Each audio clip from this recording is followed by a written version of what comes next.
Hi, I'm Sonia from Vidya Guru, starting a new session which is on vocabulary basically. We'll be enhancing our vocabulary today. 5 new words for you guys. You're going to learn 5 new words and I am going to explain them contextually as well because that's how you'll be able to retain them easily. If you understand the session, if you are able to keep all those words in your mind at the end or till the end of the session, please press the like button for sure. That's how I'll remain motivated to upload more and more videos for you guys. This session, as you can make out, is an English medium. If you are not comfortable with the language, switch to the Hindi session that is there in the playlist. Share the video with your friends and don't forget to subscribe to Vidya Guru's YouTube channel. That's how you'll get the notifications of all the videos which we upload. Bell icon over there. You have to press that icon. That's how you'll be getting the notifications of all the videos which we upload. I'll start with the session now. The first word which you are going to learn today, that is gaffe.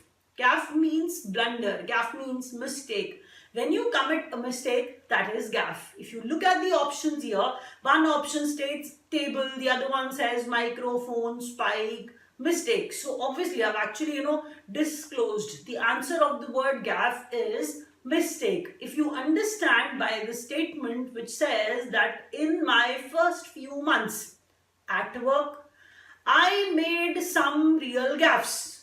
In my first few months at work, I made some real gaffes. What does that mean? It says that, see, initially when we start working, we actually commit a lot many mistakes.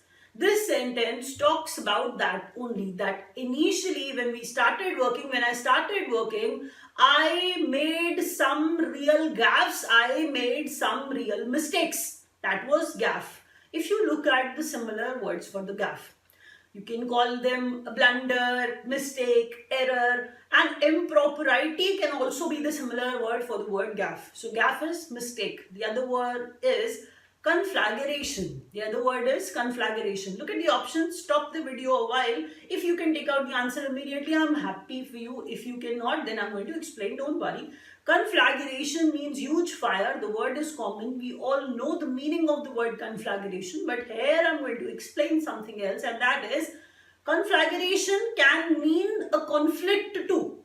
Yes, that's a little different what you have learned till now, because one word can have multiple meanings, but conflagration can mean conflict as well. That is why out of these options, there's no word which resembles your meaning, because you were actually coming to a conclusion where you were thinking the meaning should be huge fire.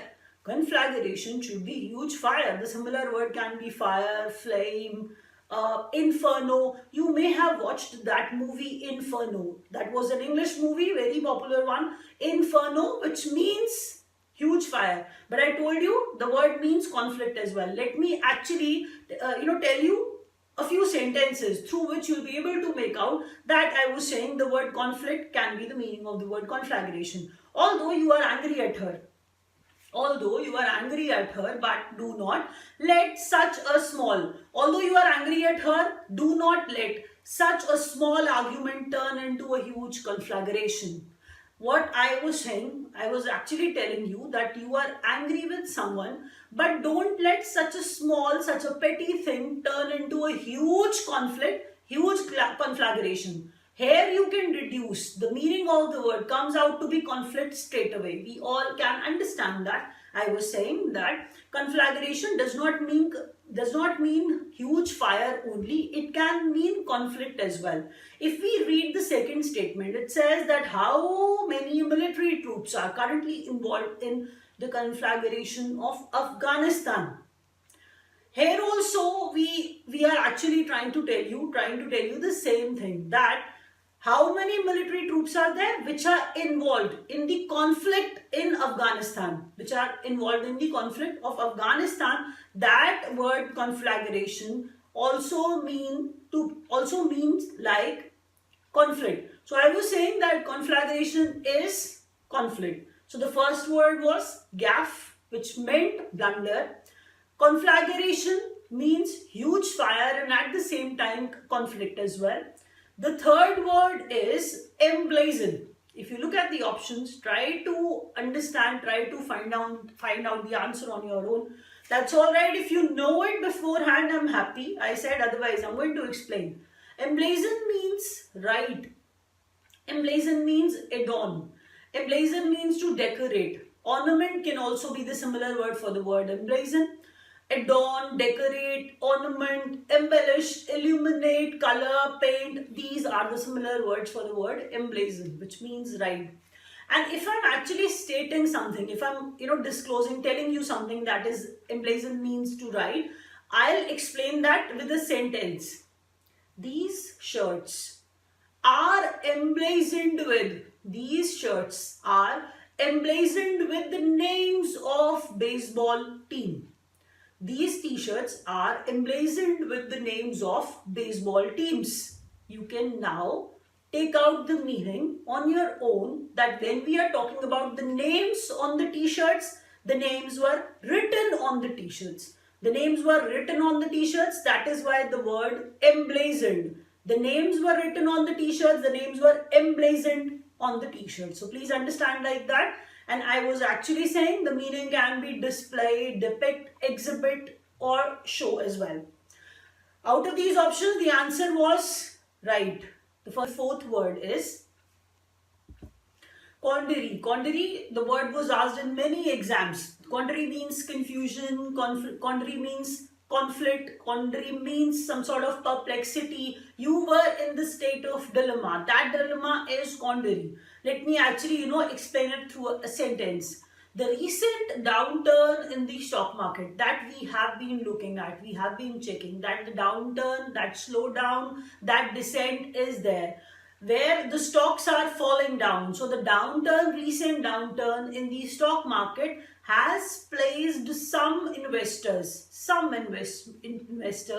into a bit of quandary, a bit of confusion. So investors are perplexed, investors are in dilemma. Why? Because they are looking at the recent downturn in the stock market. That is quandary. So out of these options, quandary means problem. Quandary means problem. So look at the options. I've told you the answer. Let's move to the fifth word, the last word of the day, and that is contingent. Contingent means dependent, existent, detained or allowed. So out of these options, the answer is dependent. Our trip is contingent on. That means even by looking at the preposition, you can make out our trip is dependent on, contingent on. Our trip is contingent on whether we can get tickets. We can get tickets. It depends upon. Our trip is contingent on, dependent on. So subject to chance, that is contingent. Subject to chance, that is contingent. The similar words can be chance, fortuitous, possible or dependent. Fortuitous, I'll spell that word for you because the word sounds a little difficult. There's a possibility you may have not heard the word. F-O-R for T-U-I-T-O-U-S, fortuitous. That means accidental or by chance. If something happens by chance, that is fortuitous. And I was telling you, our trip is contingent on, that means dependent on whether we get the tickets or not. If we get the tickets, the trip is on. If we don't get the tickets, the trip is not on. We are not going anywhere. So I'm wrapping up for the day. You can actually look for the another session which will be uploaded soon. Thank you so much.